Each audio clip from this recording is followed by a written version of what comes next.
Coucou mes amours, coucou mes abonnés. Coucou hande mi salminan hayɓe mbaɗane yam abonné ɓe mi salminan ɓe. Parce que min TikTok hay hunde mi famani hen. Heddiɓe ɓe nana ɓeydo hewde like uji, ni ɓeydo hewde abonné, mais mino ni ɓeydo jippade. Je sais pas pourquoi. Holɗum kala mo ɓurnomi like hande yettima 1 million oppi kam. Kala mo ɓurnomi abonné hande yettima 1 million oppi kam. Min subaka fof ko mbeɗa ustade, subaka fof mi ɓeydartaki. Joni noon jooɗi mi dartidimi mbimi an ɓurno ɓeɗo like uji, ɓurno ɓeɗo abonné hande ɓe dattimama pourquoi, hoko saabi ɗum.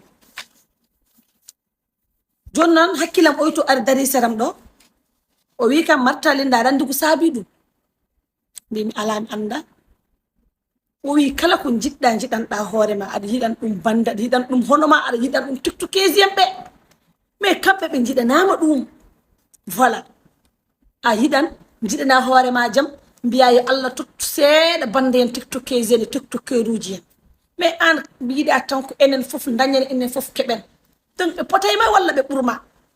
Joni wattu wiide Marta heɓa ha heewa dokka heddiɓe seeɗa kunal. So ɗum duri ɗon kadi ngaro ngaymi haalanamo gonga, onon tiktokesuji ɗi e tiktokeruji ɗi ko onon like uji mon manki kam yettade 1 million, ko wona gonga fof gonga ɓuri. Liste o nan ɗo hanki jamma mbalmi windudemo.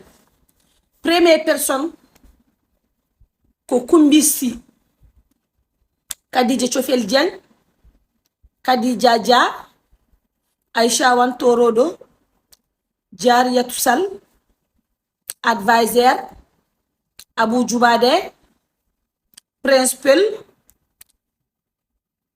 Elage Cham, Fayol Ba, Yerobi,